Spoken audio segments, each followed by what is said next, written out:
Alors nous vous souhaitons la bienvenue, chers serviteurs de Dieu, Bishop Zando Marc-Antoine et le pasteur Franck Silva. Que le Seigneur vous bénisse grandement pour, Amen. Que Dieu te bénisse. Ce temps que... Amen, amen. Amen. Que Pasteur Dieu te Franck bénisse Silva. également. Amen, amen. J'espère que vous allez bien dans ce temps bizarre dans lequel nous sommes là. Et du même que vos familles.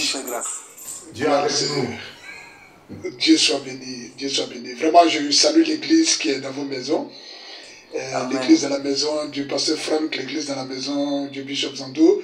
Et bien évidemment, tous ces frères, toutes ces sœurs, toutes ces précieuses âmes que le Seigneur a bien voulu mettre sous votre shepherdhood, comme on le dit en anglais.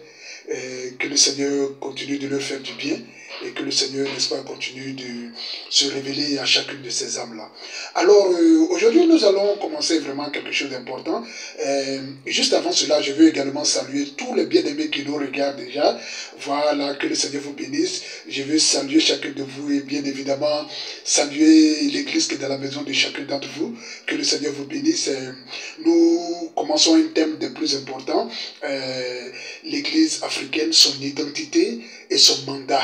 Bien évidemment, c'est ce que nous allons considérer pendant plusieurs jours par la grâce du Seigneur. Et partant de là, je veux saluer également le serviteur de Dieu, Assis Frédéric, qui dirige le Festival africain de l'Évangile. Ils sont totalement focalisés également sur le relèvement de l'Afrique à partir des Écritures. Et bien évidemment, il va nous joindre un peu plus tard. Et nous voulons déjà le saluer. Alors, pour entrer dans le vif du sujet aujourd'hui, nous considérons le grand thème qui est l'identité et le mandat de l'Église africaine.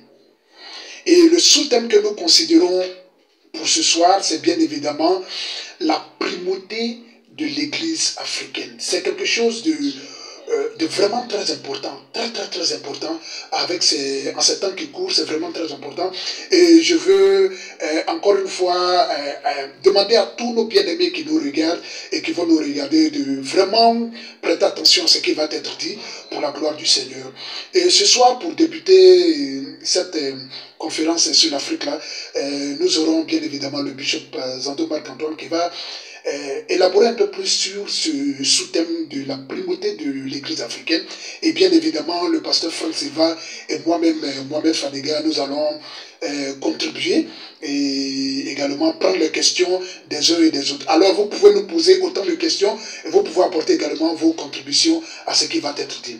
Alors, Bishop Zando. Oui, homme de Dieu. Bishop Zando. Oui, je t'écoute, hein. Oui, tu voilà. Oui, je t'entends bien, Non, la primauté de l'Église africaine. Qu'est-ce que tu entends par là? Qu'est-ce que le Seigneur a bien mis sur ton cœur pour aborder un tel thème? C'est vrai que c'est un thème qui étonne, mais je veux venir d'abord sur le mot primauté. La primauté, j'ai regardé dans le dictionnaire, c'est le caractère de ce qu'on met au premier rang. Donc quand je dis la primauté de l'Église africaine, je veux faire ressortir le fait que dans la vie de l'Église, l'Afrique a toujours été au premier rang.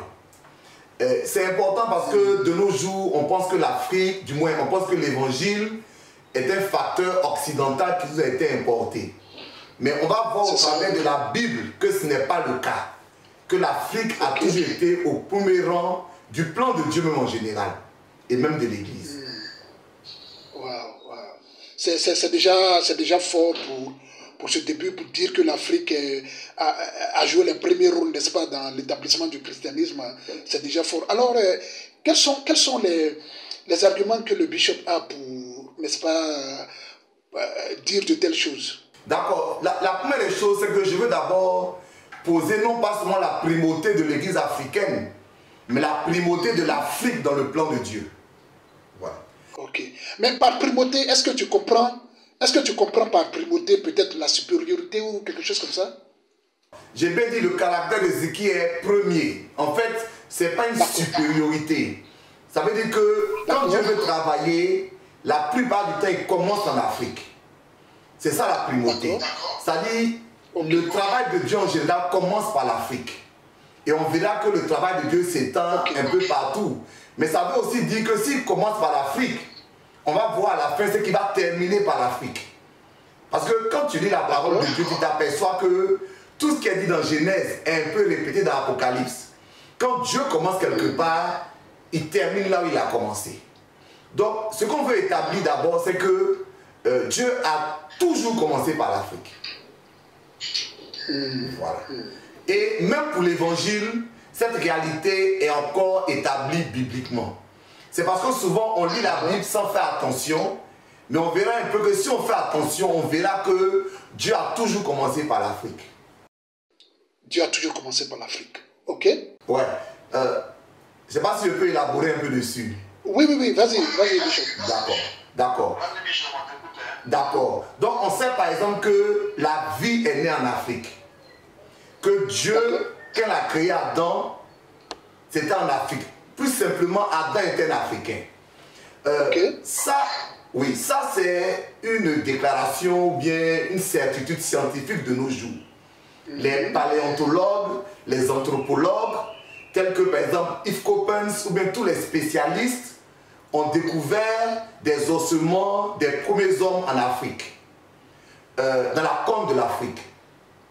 Il se trouve que tous les généticiens qui remontent donc les origines de l'humanité se retrouvent en Afrique. Donc aujourd'hui, il est reconnu dans le monde scientifique que la vie est née en Afrique. En d'autres termes, si on veut revenir dans le monde biblique, on dira que Dieu a créé l'homme en Afrique. D'accord. Cette réalité, oui, cette réalité est aussi biblique. Parce que Adam veut dire la terre. Et vous convenez avec moi qu'il y a une seule race dans ce monde-là qui a la couleur de la terre. Qui a la couleur de la terre, c'est ça? Oui. Donc Adam veut dire la terre. Mais ce n'est pas fini. Quand dans le livre de Genèse, la Bible localise le jardin d'Éden, elle nous donne des indices. Il y a donc 4 fleuves qui sortent de ce jardin. Et il est dit premièrement, deuxièmement, troisièmement et quatrièmement. Il n'est pas dit à gauche, à droite. Il est dit premièrement, deuxièmement, troisièmement et quatrièmement. Donc ici, c'est une liste qui est faite et qui établit une priorité. Quand on dit premièrement, deuxièmement, troisièmement, quatrièmement, c'est qu'on est en train d'établir une sorte de priorité. Elle peut être chronologique, elle peut être d'importance. D'accord.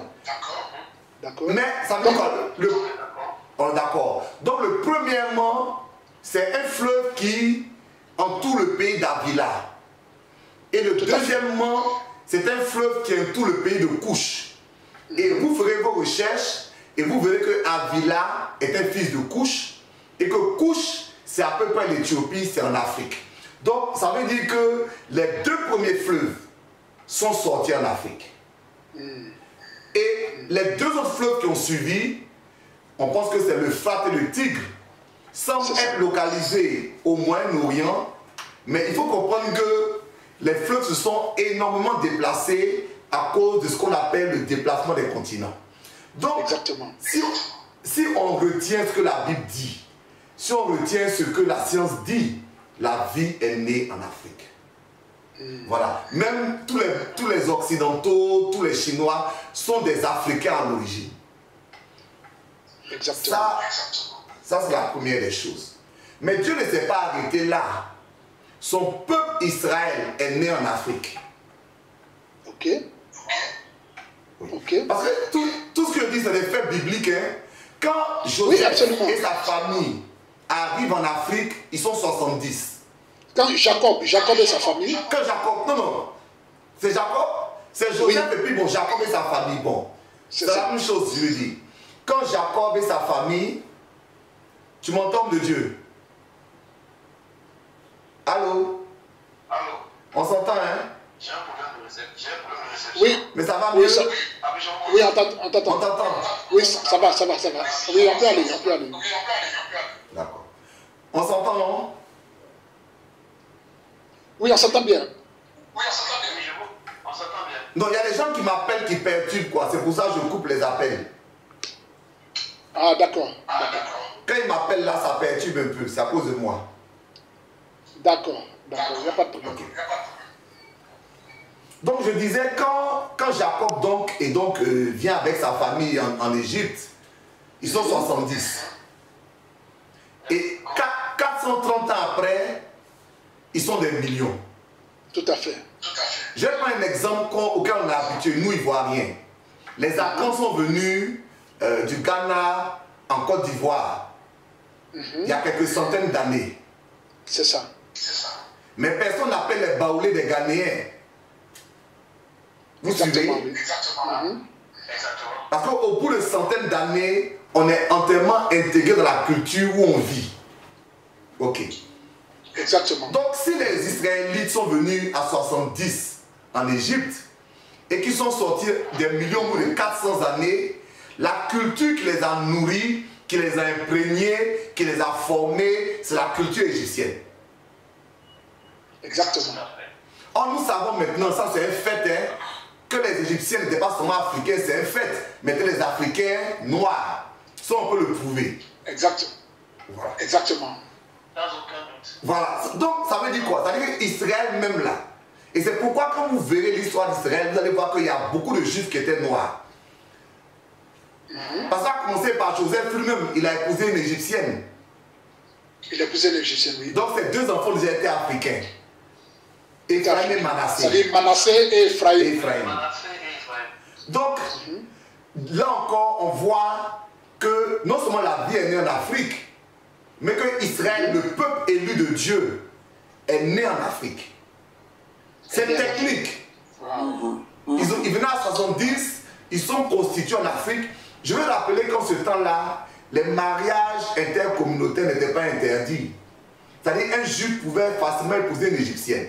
Et ça, on le voit à la vie de Joseph. Ça veut dire qu'il y a eu un mélange total. Et que C'est ça.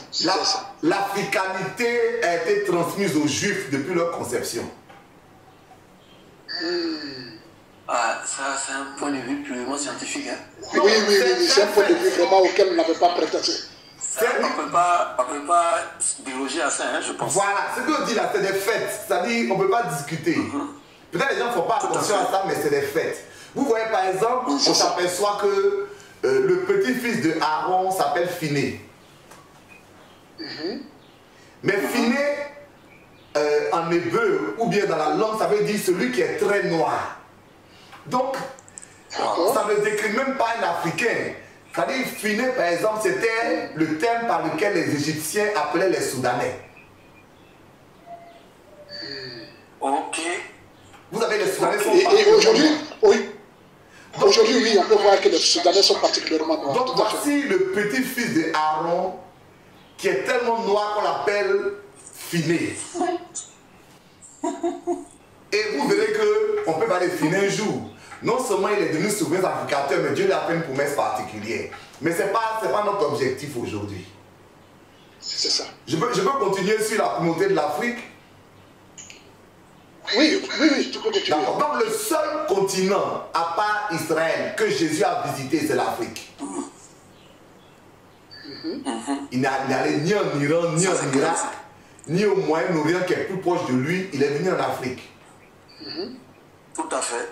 Donc, tout à fait. Il n'est même pas allé à Rome, puisque à l'époque c'était Rome qui était. Voilà, c'était Rome qui régnait. Il est venu en Afrique. L'eau qu'il a bu là, c'est Il est l'eau venu de en Afrique l'Afrique. directement. S'il a joué C'est avec l'eau les de enfants, l'Afrique. c'est des petits Africains. Exactement. Donc ça, c'est le fait scientifique. Absolument, absolument. Nous sommes parfaitement d'accord Et avec c'est biblique. L'homme qui a porté la croix de Jésus, Simon, était de Cyrène. C'était un Africain. C'est pas une petite chose que de partager les souffrances de celui qui a sauvé l'humanité. Non. D'accord. Ça, on peut aller en profondeur, hein, parce que ça aussi, c'est un appel pour l'Afrique. Exactement. Donc là, Bishop, on peut dire, Bishop, que, comment on appelle ça, l'Afrique était présente dans l'enfance de Jésus, et l'Afrique était présente également au moment où il allait donner sa vie pour l'humanité. C'est exactement ça. Tout à fait, ça c'est... On s'entend, non? Je suis d'accord. c'est-à-dire, non seulement l'enfance, mais au moment, mais surtout, l'Afrique est co-porteur de la croix. Exactement. Ouais. Ça, Ça, c'est un nouveau terme.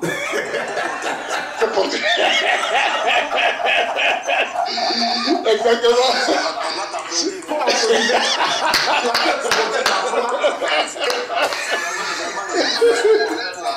Comporteur. Waouh. c'est profond. Ouais. Non, c'est trop profond, Bijou. Ouais. C'est trop profond. Et ça peut expliquer un certain nombre de difficultés que nous avons connues parce que l'Afrique est co-porteur de la croix. C'est ça. Quand j'ai grandi dans la foi, on m'a dit que non, le premier converti qui est non juif s'appelle Corneille. Voilà. Mais c'est pas juste. Parce que Corneille se c'est pas convertit juste. en Actes chapitre 10. 10. Mais le nuque éthiopien, c'est-à-dire l'Africain, se convertit en Actes chapitre 8. Donc le premier non-juif qui s'est converti au christianisme, ce n'est pas un occidental, mais c'est un Africain. Non, exactement. Et nous savons que ce eunuque éthiopien, il a ramené l'évangile en Éthiopie. Et Exactement. c'est comme ça qu'à présent, les Éthiopiens sont chrétiens, non pas par les occidentaux, mais ils sont chrétiens depuis des générations. Donc avant même de parler de l'église, on s'aperçoit que déjà il y a une sorte d'alliance entre l'Afrique et Dieu. Et elle se voit tout le long du plan de Dieu. Ok. Mais je veux parler d'un aspect particulier qui m'a encore plus frappé. Le christianisme a été fondé par des Africains. Vous avez des phrases choquantes, quand je dis ça, tout le monde dit « Ah, qu'est-ce que l'homme là raconte ?»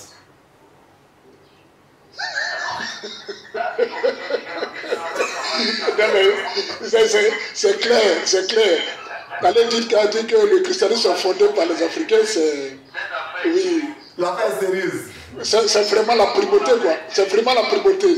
D'accord. Ok. Je cherche mes références. Donc, vous pouvez aller dans Actes chapitre 11. Actes chapitre 11. Voilà. Actes 11, verset 26. On dit, et l'ayant trouvé, il l'amena à Antioche. Pendant toute une année, ils se réunissaient aux assemblées de l'église et ils enseignèrent beaucoup de personnes. Je veux maintenant remarquer cette phrase. Ce fut à Antioche pour la première fois, du moins ce fut à Antioche que pour la première fois, les disciples furent appelés chrétiens. Ok. Ok. Maintenant, voilà le développement. Donc, le christianisme est né à Antioche. Je vais m'expliquer. La première église qui a émergé après la mort et la résurrection de notre Seigneur, c'est l'église de Jérusalem. Exactement. Ok. Mais l'église de Jérusalem n'est pas une église chrétienne telle qu'on le conçoit. L'église de Jérusalem, on les aurait appelés des juifs messianiques. C'est-à-dire, c'est des juifs qui prêchent aux juifs, qui se réunissent dans le temple, qui pratiquent les doctrines et les préceptes juifs. Si cette église était restée, le christianisme tel qu'on le conçoit ne serait qu'une secte du judaïsme. Il y a les pharisiens, il y a les esséniens. Hein, comment? C'est logique. Je ne sais pas, c'est juste. Non, c'est très juste. C'est-à-dire que ce soit tous les membres de Jérusalem, c'est des juifs qui prêchent aux juifs et en fait qui n'ont aucune envie d'étendre l'évangile en dehors du royaume de la réalité juive. Et pourquoi ils le font? Parce qu'ils n'ont pas abandonné le judaïsme. Ils sont des judaïques qui croient en Jésus. En d'autres termes, c'est des juifs messianiques. D'accord. Ok. Mais le christianisme est une religion universelle. Vous me suivez? Donc le christianisme est une religion Tout à fait. qui s'est séparée du judaïsme pour se constituer comme une religion propre. Mais à quel moment s'est-elle séparée? C'est au niveau de l'église d'Antioche qu'elle s'est séparée. Et par exemple, Paul, qui a été le principal docteur du christianisme, a été formé à l'église d'Antioche. Là, par exemple, on voit que Barnabas va le chercher, il vient de se convertir. Paul, il est passé de persécuteur de l'église à disciple de Jésus, mais il n'est pas encore un serviteur de Dieu reconnu. Paul, du moins Barnabas le prend, il l'envoie à Antioche et il va passer un certain nombre d'années, certains estiment que c'est 12 ans, et après ça, il va retourner à Jérusalem et c'est à ce moment-là que son ministère sera reconnu. Donc à la réalité, Paul a l'école dans l'église d'Antioche. D'accord. Voilà. Donc l'église d'Antioche, c'est le centre du christianisme. Du moins, c'est le premier centre du christianisme tel qu'on le conçoit aujourd'hui. L'église de Jérusalem est une église juive. En d'autres termes, c'est des juifs messianiques. Mais l'église d'Antioche est le premier centre du christianisme. C'est-à-dire une religion universelle qui sort du judaïsme pour devenir une religion propre. Je ne sais pas si je me fais comprendre. Ah non, je te suis. D'accord. Je te suis tout à fait et je suis d'accord avec. D'accord. Maintenant, la question qui est posée, cette église d'Antioche, qui l'a fondée? Qui l'a fondé? Qui l'a fondée? Parce que c'est... Hein? Voilà. C'est ça la question. Ok. Donc, on va aller dans Actes des Apôtres. On va lire Actes chapitre 11, le verset 20 à 22. On peut faire la lecture? Ok. À partir du verset 20. Oui, Actes 11, 20 à 22. D'accord. Je peux faire la lecture, hein? Oui, vas-y. D'accord. Il y eut cependant parmi eux quelques hommes de Chypre et de Cyrène, qui, étant venus à Antioche, s'adressèrent aussi aux Grecs et leur annonçèrent la bonne nouvelle du Seigneur Jésus. La main du Seigneur était avec eux et un grand nombre de personnes crurent et se convertirent au Seigneur. Le bruit en parvint aux oreilles des membres de l'église de Jérusalem et ils envoyèrent Barnabas jusqu'à Antioche. Donc la Bible nous dit que les fondateurs de l'église d'Antioche viennent de Chypre et de Cyrène. Celui qui connaît un peu la Bible, Cyrène, ça va lui dire quelque chose. Voilà. Cyrène, c'est en Afrique. Ok. C'est dans le nord de l'Afrique. Je vais faire une précision sur le nord de l'Afrique. Souvent, quand on parle de Simon de Cyrène, même du nord de l'Afrique, les gens pensent que c'est des Arabes. Mais l'invasion arabe a eu lieu en Afrique du Nord au 7e siècle. Voilà. Donc, avant le 7e siècle, les Arabes ne sont pas en Afrique du Nord. Qui est en Afrique du Nord? C'est une population autochtone. Un jour, j'ai rencontré un Tunisien d'un pays étranger. Et donc, je le taquinais et dit, tu es arabe? Il dit, non, je ne suis pas arabe, je suis berbère. Et je lui demandais, c'est quoi les berbères? Il dit, c'est une ethnie d'origine africaine. Il dit, par exemple, comme qui? Il dit, comme les Peuls. Ça m'a choqué parce qu'aujourd'hui, ils ont plutôt la peau claire. Et on pourrait penser que c'est des descendants des Arabes. Mais en fait, ce n'est pas le cas. C'est les différentes immigrations en Afrique du Nord qui ont petit à petit éclairci leur peau. Sinon, les populations nord-africaines à l'origine sont plutôt négro-africaines. C'est ça. Ok. Et je vais te donner un exemple. Quand l'Afrique du Nord envahit l'Espagne, n'est-ce pas, et établit un royaume en Espagne, tous les Occidentaux les décrivent comme des Noirs. On les appelle les morts. Jusqu'à présent, si vous prenez l'île de Corse, vous allez voir leur emblème. C'est une tête de mort. Et c'est un noir. Donc, que soient les historiens, oui, avec le bandeau blanc, c'est un noir. On dit c'est une tête de mort. Ça veut dire que tous les historiens du Moyen-Âge décrivent les Nord-Africains comme des noirs. Voilà. Donc, on n'a qu'à enlever qu'on dit l'Afrique, on dit en sirène, on dit non, ce n'est pas des Arabes, c'est des Africains comme nous. Donc, il est dit que des gens viennent de Cyrène et de Chypre. Et ils arrivent à Antioche. Et c'est eux qui annoncent l'évangile pour construire l'église d'Antioche. Ok. Donc Cyrène c'est en Afrique, Chypre c'est pas en Afrique. Mais c'est facile à comprendre pourquoi le nom de Chypre est mentionné. Parce que Barnabas qui est venu devenir le leader de l'église vient de Chypre. Vous suivez? Barnabas vient de Chypre. Mais il est venu après le réveil. Donc les premiers, techniquement, qui ont fondé l'église de Antioche, qui est devenue la première église chrétienne, sont originaires d'Afrique. D'accord. Sont originaires d'Afrique. Donc les Africains sont à la base de la fondation du christianisme. Ça, ce n'est pas une religion importée pour nous. Et peut-être je peux vous parler de ces gens-là un peu. Hein? Voilà. On les décrit dans Actes chapitre 13, le verset 1. On dit il y avait dans l'église d'Antioche, Actes 13, 1.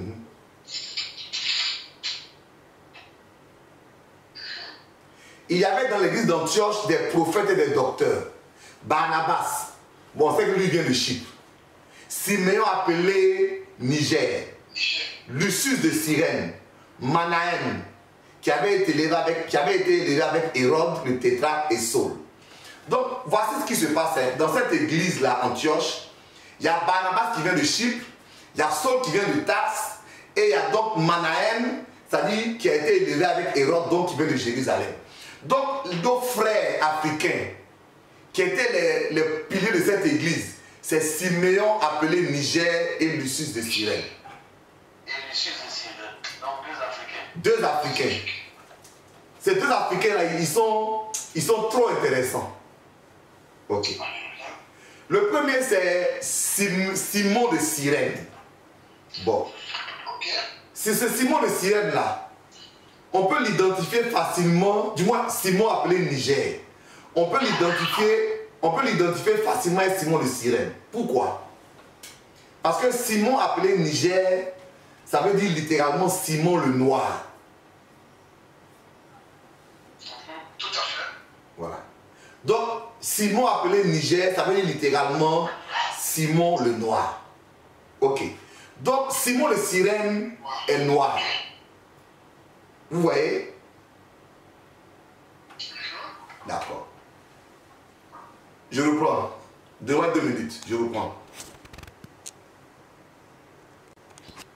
Donc, d'accord. Je disais, Simon le Cyrène est noir. On est d'accord? On dit des frères qui viennent de Cyrène sont partis fonder l'église d'Antioche. Et on retrouve encore parmi les fondateurs un Simon le Noir. Donc la correspondance semble évidente. D'autant plus que il y a un texte que nous ne prenons pas en considération. C'est Romains chapitre 16, le verset 13. Romains 16, 13. Ok. C'est l'apôtre Paul qui parle. Romains 16. 13. Romains 16, 13.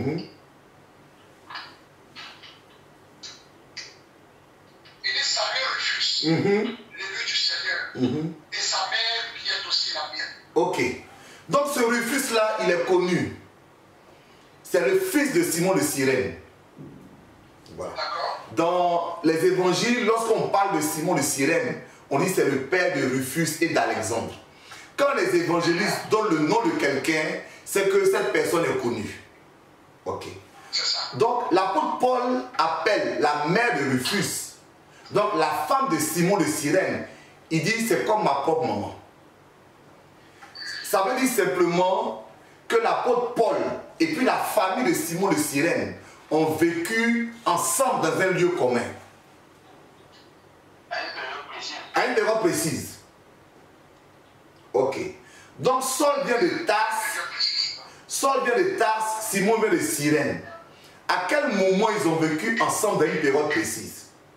Il est évident que c'est pendant que Paul était à Antioche et que Simon de Cyrène, Simon le Noir, était un des leaders d'Antioche, que cette amitié s'est créée, de sorte que la femme de Simon de Cyrène devient comme une maman pour Paul.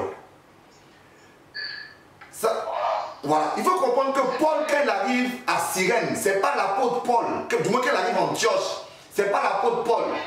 C'est juste un étudiant. Hein? C'est un jeune serviteur de Dieu. Il rentre dans une église. C'est pourquoi son nom est cité en dernier quand on cite les leaders de l'église d'Antioche. Donc, après Barnabas, c'est Simon de Cyrène qui est le leader. Donc, ce Simon de Cyrène, Simon le Noir, prend Paul sous sa couverture, sous sa coupe. Et sa femme devient comme une mère pour Paul. Quelle gloire. Et puis regardez, hein, même Rufus, le fils de Simon de Cyrène, est appelé l'élu du Seigneur. Cette phrase-là, ça veut dire simplement celui que Dieu a choisi pour le servir. Donc on comprend automatiquement que non seulement Simon de Cyrène est devenu un leader de l'église d'Antioche, mais que son fils, qui est aussi un Africain, est devenu un pasteur reconnu. Et vous savez que l'histoire nous apprend qu'il est devenu après un évêque les plus importants de l'histoire de l'église. Tout ça, c'est les Africains. Et donc si quelqu'un te dit que c'est les Blancs qui envoient l'évangile, c'est pas juste. Non, mais c'est faux. Voilà. Je vais aller plus loin. Je vais parler de Lucius de Cyrène. Voilà. Vous avez le nom Lucius est équivalent au nom Luc. C'était une formule très simple dans le temps d'appliquer des diminutifs au nom. Voilà. Par exemple, il y a un homme qui s'appelait Sosipater que Paul appelle Sopater. C'est une habitude, on le fait aujourd'hui encore, hein? Voilà. Absolument. Voilà. On le fait aujourd'hui encore. Voilà. Chacun des noms a un diminutif. N'est-ce pas? Et Tout à fait. Lucius, Par exemple, on dira André Ahmed. Donc Lucius se disait Luc. Certaines personnes veulent faire la différence entre la formule latine et la formule grecque. Mais aujourd'hui, il est établi que Lucius se disait Luc. Ok. Donc, Luc, l'écrivain biblique, est forcément un compagnon de Paul. Voilà. Quand il décrit dans Actes des Apôtres, il met nous. C'est un compagnon de Paul. Et dans Romains chapitre 16, à partir du verset 21, je crois, Paul cite ses compagnons.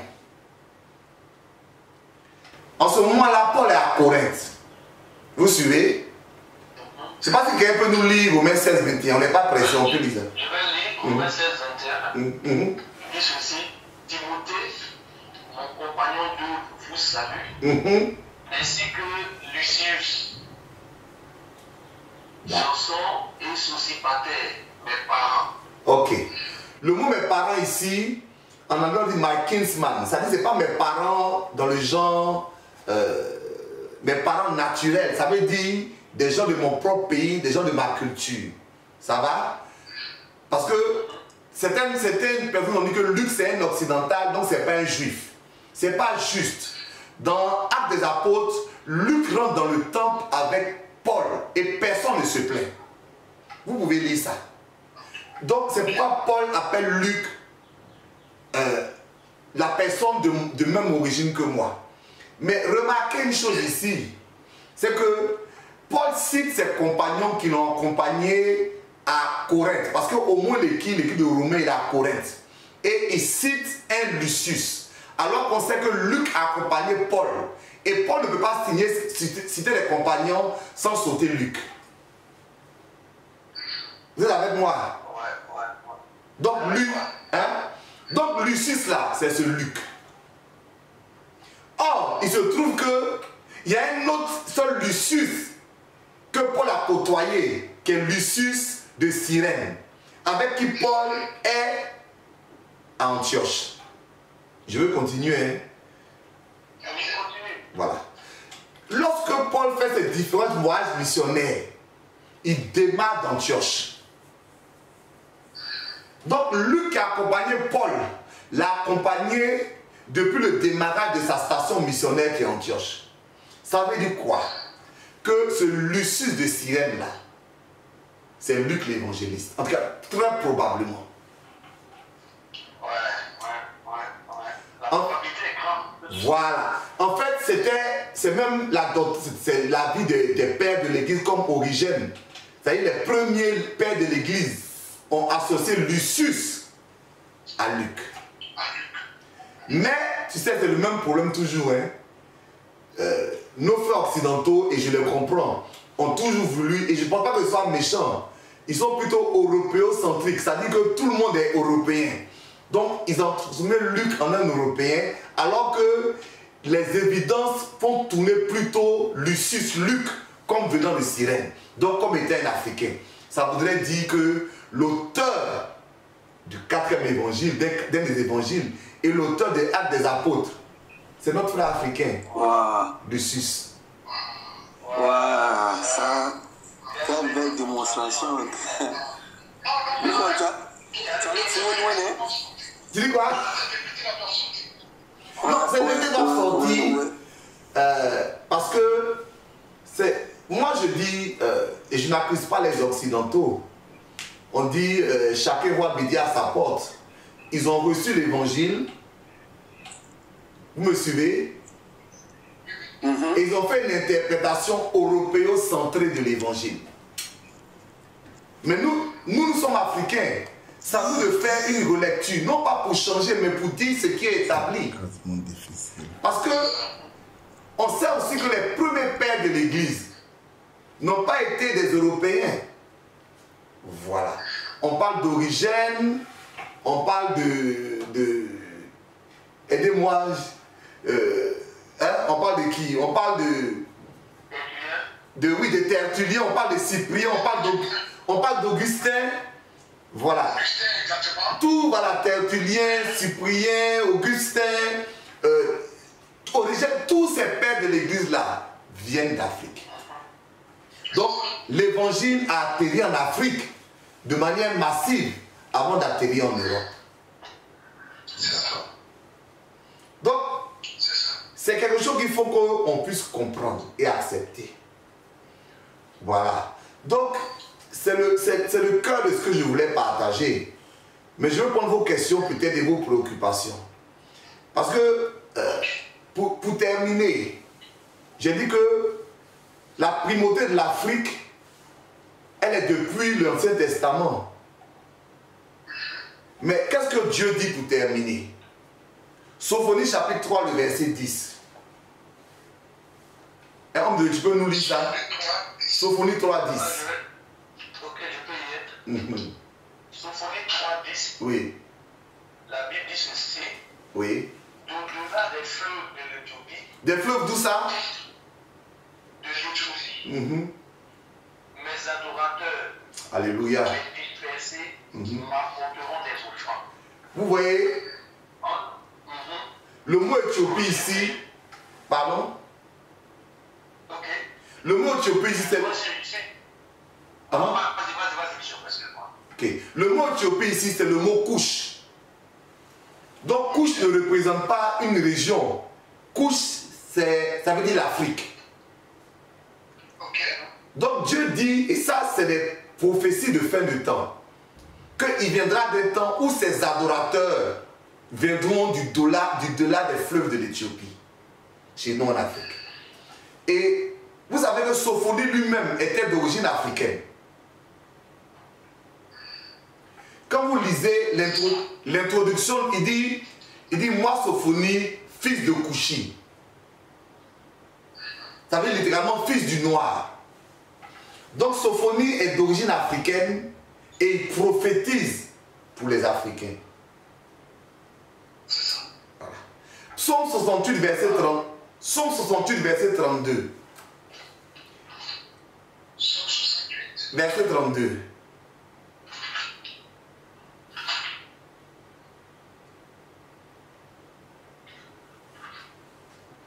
Alors, 68.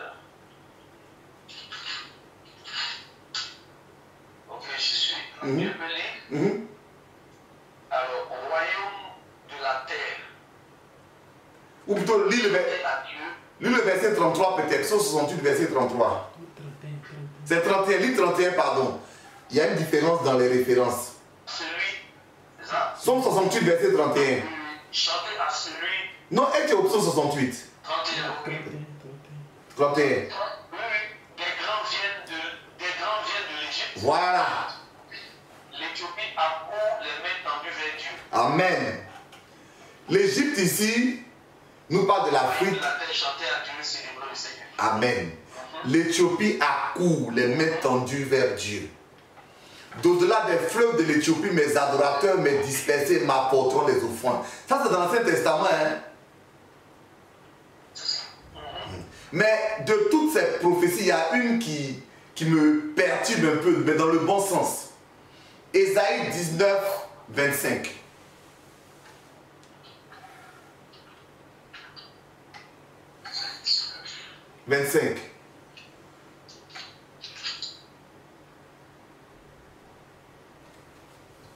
Ok, je pense, verset 25. Mm-hmm.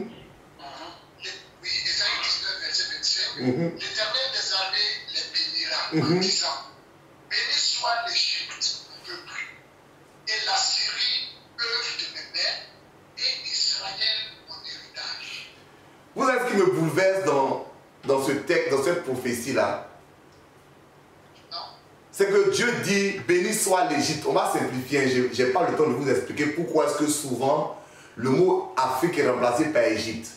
Voilà. C'est très simple. Quand par exemple on veut dire, les États-Unis ont pris telle décision, on dit New York a décidé ça. On est d'accord? Oui, Washington. Mais Washington a décidé ça. Pardon, Washington a décidé ça. Quand c'est la France, on dit Paris a décidé ça. Donc, la plus grande ville, exactement, la plus grande région d'un espace est prise pour le décret. Donc, quand Dieu parle de l'Afrique, il dit béni soit l'Afrique, mon peuple. Et la Syrie, œuvre de mes mains. Et Israël, mon héritage.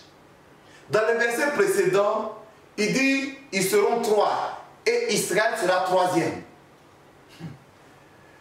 C'est... Au verset 24 là. Oui. le verset 24, oui. Le verset 24, tu peux lire, homme de Dieu. En ce même temps, oui, vas-y, passe le feu. En ce même temps, Israël sera lui, troisième, uni à l'Égypte et à la Syrie. Donc, ces pays seront l'objet d'une bénédiction. Amen. Ok. Il y a trois groupes de pays ici. La Syrie peut représenter tous les pays qui ne sont ni juifs ni africains. Ok. Israël, c'est l'héritage de Dieu. Pourquoi Dieu dit que c'est son héritage? Parce que c'est une alliance qu'il a tissée avec Israël. Ok. Cette alliance, à la limite, ne dépend pas de la relation totale d'Israël avec Dieu. Je vais expliquer. Ok. Puisque c'est une promesse que Dieu a faite à Abraham. Donc Israël, c'est l'héritage de Dieu. Mais Dieu est un peuple. C'est les Africains. Pourquoi c'est le peuple de Dieu? Parce que c'est le peuple qui cherche Dieu naturellement. C'est le peuple que Dieu a connu à l'origine. Et c'est le peuple que Dieu va utiliser à la fin. Indépendamment d'une promesse qui est faite à cause du cœur de ce peuple. Béni soit l'Afrique, mon peuple. On peut continuer? Oui, absolument. Wow. Ça va. Zacharie 14, 18.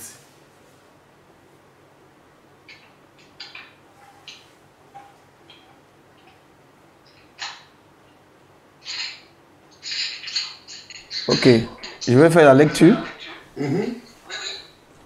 Ok, Zacharie 14, 18. Si la famille d'Égypte ne monte pas, si elle ne vient pas, la pluie ne tombera pas sur elle, elle sera frappée de la plaie dont l'Éternel frappera les nations qui ne monteront pas pour célébrer la fête des tabernacles. Voici un autre verset qui me... Vous savez, dans Zacharie 14, Dieu dit que toutes les nations vont venir l'adorer. Quand il dit ça, il cite une seule nation qu'il menace. C'est ça. Il n'a pas menacé les autres. Il dit adorez-moi. Il dit mais Égypte, écoute-moi. Toi particulièrement, j'ai un arrangement avec toi. Si tu ne montes pas, si tu ne viens pas, tu vas voir ce qui va t'arriver. J'ai toujours dit que les autres peuples peuvent faire ce qu'ils veulent, mais nous devons tourner vers Dieu. L'Afrique n'a pas d'autre solution que de se tourner vers Dieu. Ce n'est pas un mauvais choix de Dieu. C'est parce que quand Dieu a commencé quelque part, il doit terminer quelque part. Et nous les Africains, nous sommes condamnés à faire l'œuvre de Dieu. Voilà. Et comme dit Ésaïe 18, le verset 7, pour terminer mon propos avant de prendre les questions. En ce temps-là, Ésaïe 18, 7. Je lis ou bien vous pouvez la lecture? D'accord. D'accord. En ce temps-là seront apportées des offrandes à l'Éternel des armées, par le peuple robuste et agile, par le peuple redoutable au près et au loin, par la nation puissante qui foule aux pieds, dont la terre est coupée de fleuves, au lieu où réside le nom de l'Éternel des armées, sur la montagne de Sion. Vous savez, c'est la suite de la prophétie sur le pays qui est coupé par des fleuves. Les fleuves de l'Éthiopie. Le peuple redoutable, c'est nous les Africains. Il y aura un temps où Dieu attendra que nous ne serons plus des réceptionnaires de la bénédiction, mais nous serons des producteurs de la bénédiction pour les nations. Bon, je vais m'arrêter là et puis peut-être je vais prendre vos préoccupations et vos questions. Ou bien vos commentaires, vos interventions.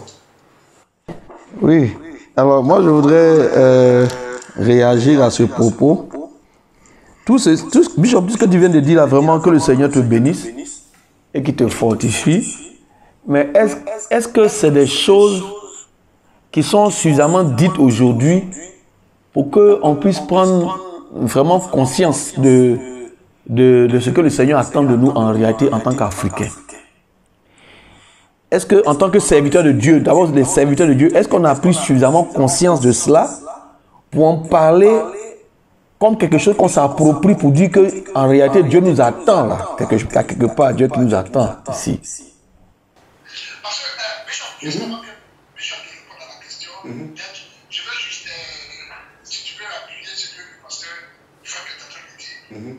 Parce que, oui, je suis d'accord avec la question du pasteur Franck, dans la mesure où on voit peut-être, par exemple, les Israéliens aujourd'hui, les Israéliens dans l'époque, les Israéliens aujourd'hui, qui ne se dissocient pas du judaïsme. C'est la même chose. C'est ça. Voilà, c'est la chose. Est-ce que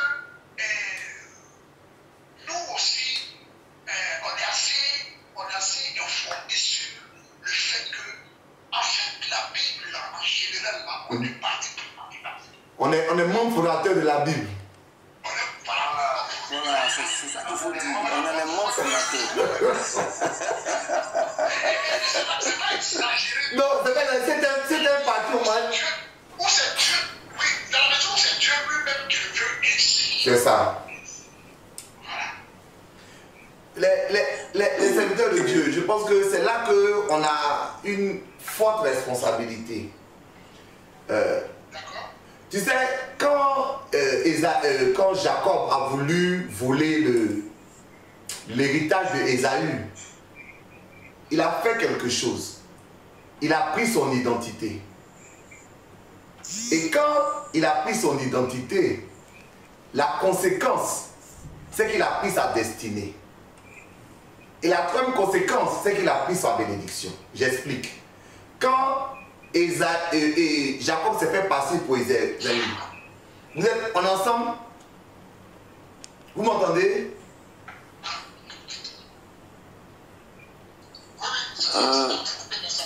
C'était un appel que j'avais. Mais bon. Donc on peut y aller.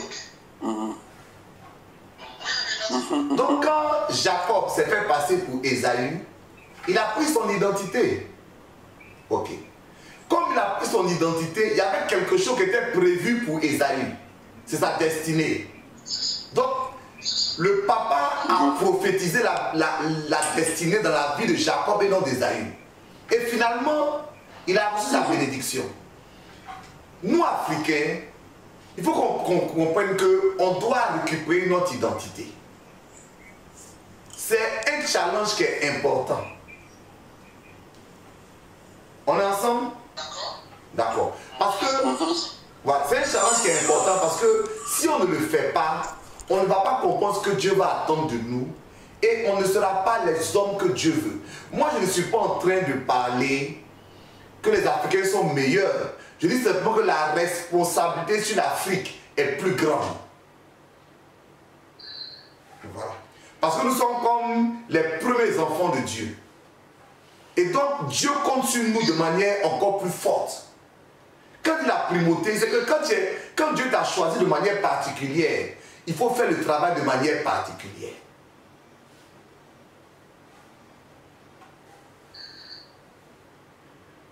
Oui, en fait, je voudrais dire, est-ce que si on dit par exemple que l'Afrique, au regard de Dieu, est comme l'aîné. Oui. Donc la responsabilité de l'aîné vis-à-vis des autres frères de la famille est d'autant plus grande. C'est ça. C'est voilà. exactement ce que je dis. Voilà. Et je veux m'appuyer également sur la parole de Dieu qui dit plusieurs des premiers seront les derniers et plusieurs des derniers seront les premiers. Moi, aujourd'hui, si tu veux, l'Afrique est un peu placée comme au dernier rang dans l'humanité. C'est comme ça qu'on est considéré. Mais s'il y a cette prise de conscience de notre identité, de notre destinée et de notre implication même dans le salut pour les derniers temps, là, cela peut amener, si tu veux, je ne dirais pas un réveil, mais cette prise de conscience-là peut nous amener à comprendre quelle est notre responsabilité. Notre responsabilité, oui, dans ces temps de la fin. Si on n'a pas pris conscience, on va juste vouloir copier ce que ceux qui ont volé notre identité sont en train de nous miroiter. On va juste essayer de copier ces choses-là, mais sans voir la responsabilité qui est la nôtre. Parce que Dieu a dit, enfin, dans un des textes que Bishop tu as proposé là, il dit, toi là, toutes les nations vont venir vers la fin là. Toutes les nations vont m'adorer, c'est vrai. Mais toi l'Afrique, c'est ça, hein, toi l'Égypte. Toi l'Afrique, si tu ne viens pas. Toi l'Afrique, si tu ne viens pas. Moi, pour moi, c'est tellement fort. Ça veut dire que les autres peuvent ne pas venir, c'est pas grave. Ça. Mais si toi, tu ne viens pas, si toi, l'Afrique, tu ne viens pas. Mais si maintenant, nous, on n'a pas compris notre place dans le cœur de Dieu. Moi, je veux dire que plus tard, là, Ésaü, lui, il a compris que Jacob l'avait doublé. Hein. C'est ça. Il allait le traquer. C'est ça. Il allait le chercher. Bishop, je ne sais pas si il me fait comprendre. Hein. Il a traqué la chose qu'il cherchait, c'était de retrouver son identité. C'est clair. Voilà. C'est clair. Maintenant, ce que moi je pense, c'est qu'il faut qu'on puisse le dire haut et fort. Mais tout ce que vous nous avez volé là, il faut qu'on récupère cette affaire. Non, c'est-à-dire que tu te rends compte, Jacob s'est prosterné devant Ésaü. Hein? C'est ça. Non, Jacob s'est prosterné devant Ésaü. Cette fois, et il a coupé sa famille en plusieurs morceaux. Il a coupé son camp en plusieurs morceaux pour revenir vers Ésaü, vers l'aîné. C'est clair, parce que l'aîné reste l'aîné. Parce que... Voilà, l'aîné reste l'aîné dans le plan de Dieu. Même si tu as volé là, mais l'aîné reste l'aîné. C'est ça même, c'est ça. Et une des choses que je veux quand même dire, c'est que, tu sais, quand on fait cette image d'Ésaü et puis de Jacob là, tu vois, il y a aussi une responsabilité. Je vais prendre un exemple. Je disais que l'Afrique du Nord, par exemple, donc l'Afrique, parce que ce débat de l'Afrique du Nord, Afrique subsaharienne, je pense que c'est clos. Hein.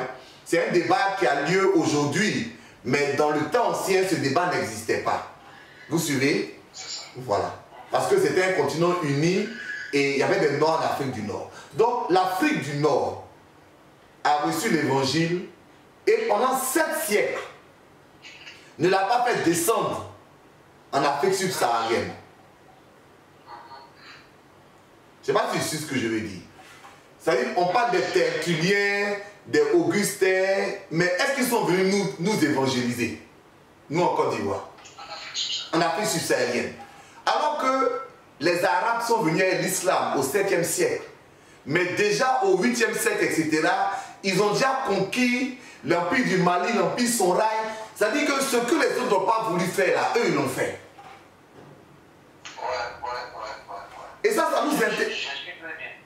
nous interpelle. L'Afrique a un héritage chrétien.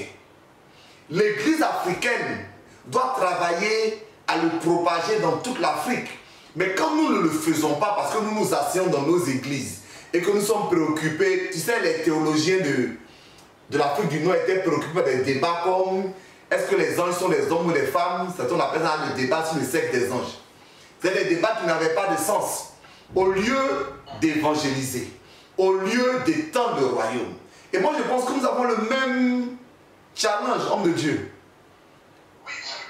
Si on s'assoit dans nos églises et puis on n'était pas le royaume, l'islam va gagner, les autres vont gagner. Et puis l'Afrique ne sera pas encore, ne va pas rentrer dans cet héritage chrétien qui est le sien.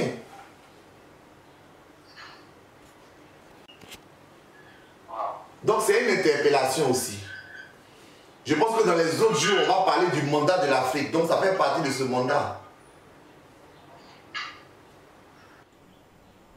Non, Bishop, moi, ce que moi je comprends ce matin, si je peux me permettre, c'est pour... Je reviens vraiment à la responsabilité. C'est ça.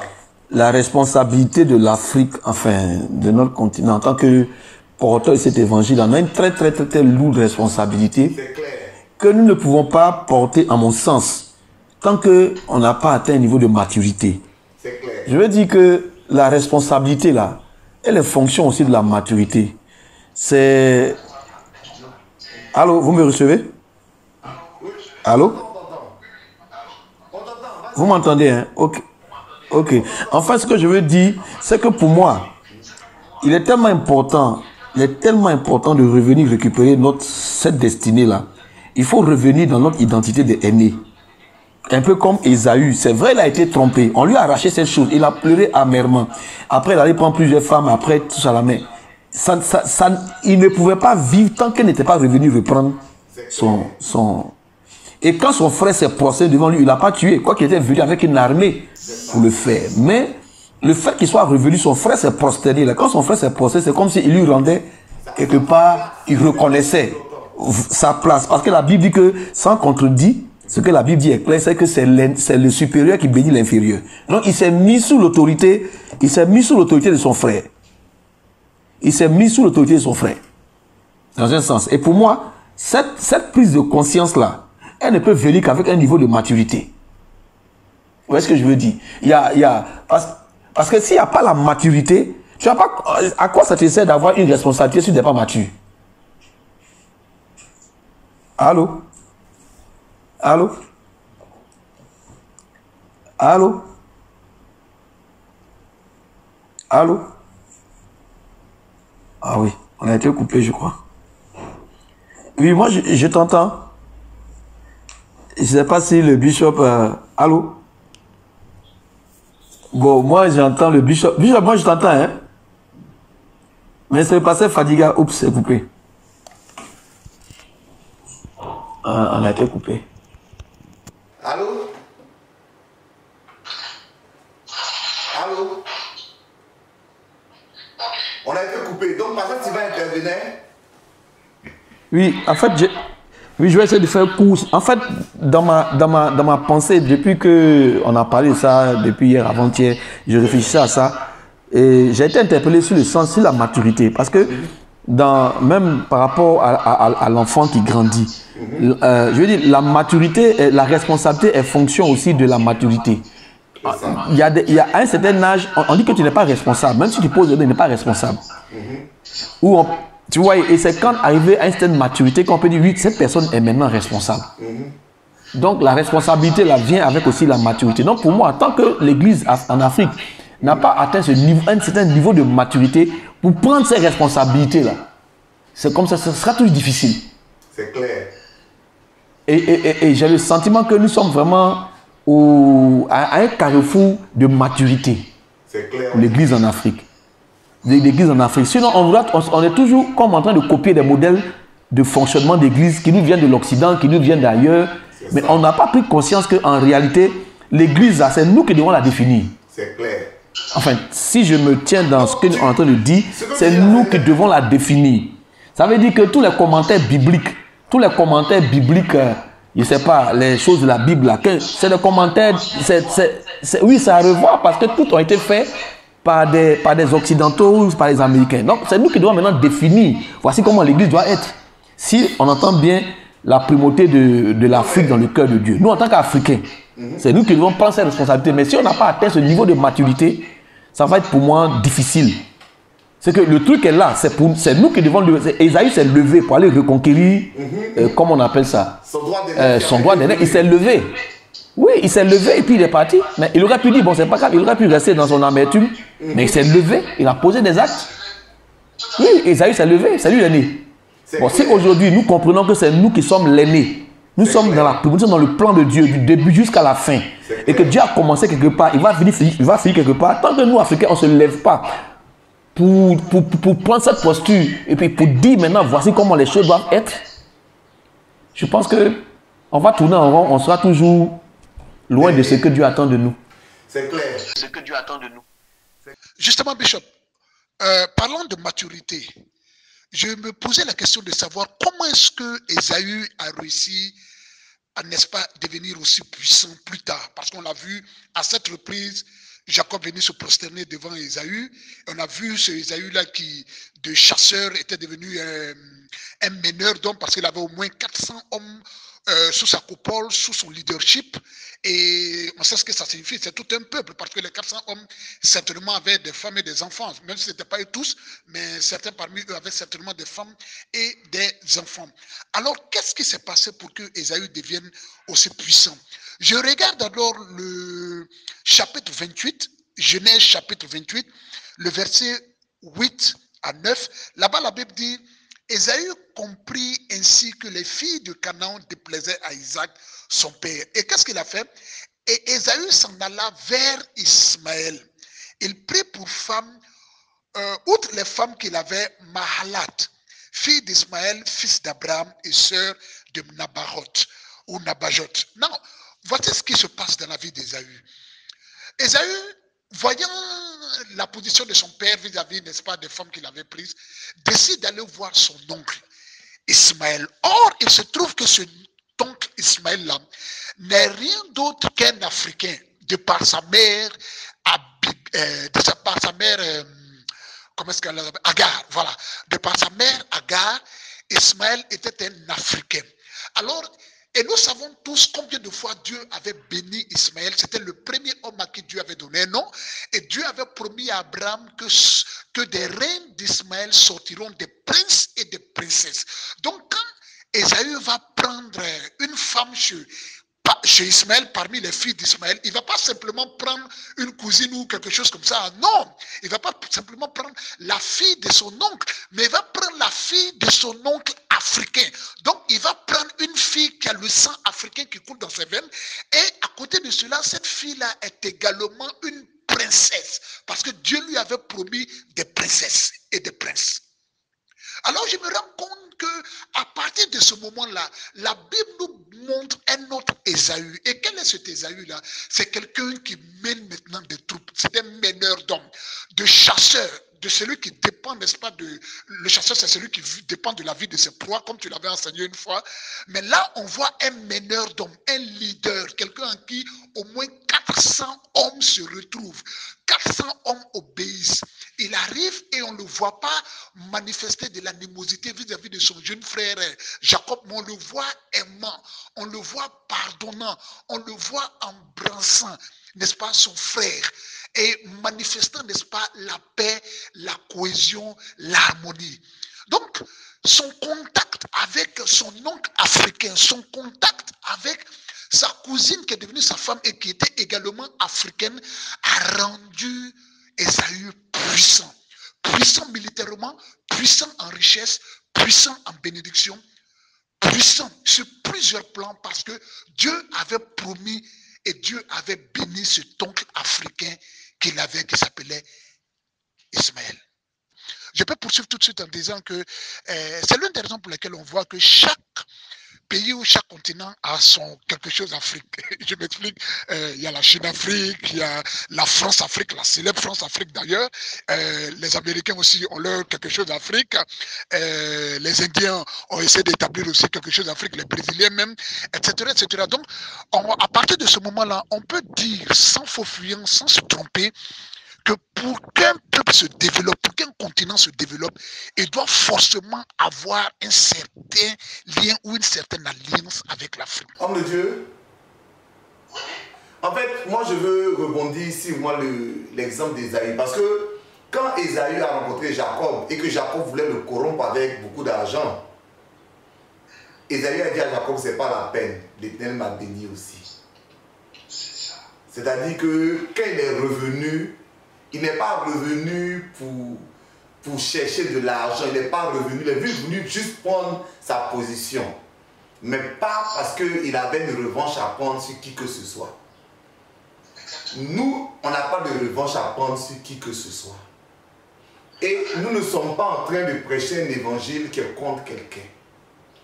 Nous disons simplement qu'il est l'heure que l'Afrique se tourne vers son Dieu et prenne ses responsabilités de maturité, tu as dit tout à l'heure que la guerre pour l'Afrique, elle a commencé. Nous savons par exemple que chaque organisation religieuse, l'islam par exemple, a une stratégie pour l'Afrique. Les grands de puissance économique ont une stratégie pour l'Afrique. Parce qu'elles se disent que demain sera africain. Mais et l'Église, comment l'Église pense? C'est ça la question. C'est ça la question. Et je pense que bon, comme ça nous préoccupe tous. Et je pense que comme le temps est passé, on va terminer par là. D'accord. Parce que c'était les 1 heure. Mais vas-y, mais Bishop, vas-y, fais la conclusion alors. Ok. Donc vraiment, on veut, serviteur de Dieu, on veut juste conclure hein, cet échange. Si vous avez des questions, vous qui nous avez écoutés, vous pouvez les poster en commentaire. Nous allons vous donner un autre rendez-vous pour répondre aux questions. Mais je veux que tu puisses simplement prier avec moi. Seigneur, bénis l'Afrique. Il y a un pays qui a comme hymne national que Dieu bénisse l'Afrique. Et ce pays, c'est l'Afrique du Sud. Et j'aime cette hymne parce qu'il est dit que Dieu bénisse l'Afrique et que sa corne s'élève. Que Dieu bénisse l'Afrique. Que notre continent ne soit plus derrière, mais soit devant, selon le plan de Dieu. Voilà, amen, amen. Que Dieu vous bénisse. À bientôt. Amen, amen. Vraiment, on bénit le nom du Seigneur pour tout ce qui est dans ces quartiers. Et puis bon, on prendra rendez-vous pour bientôt. Voilà, on prend rendez-vous pour bientôt. Que Dieu vous bénisse. Amen. Amen. Amen. À bientôt.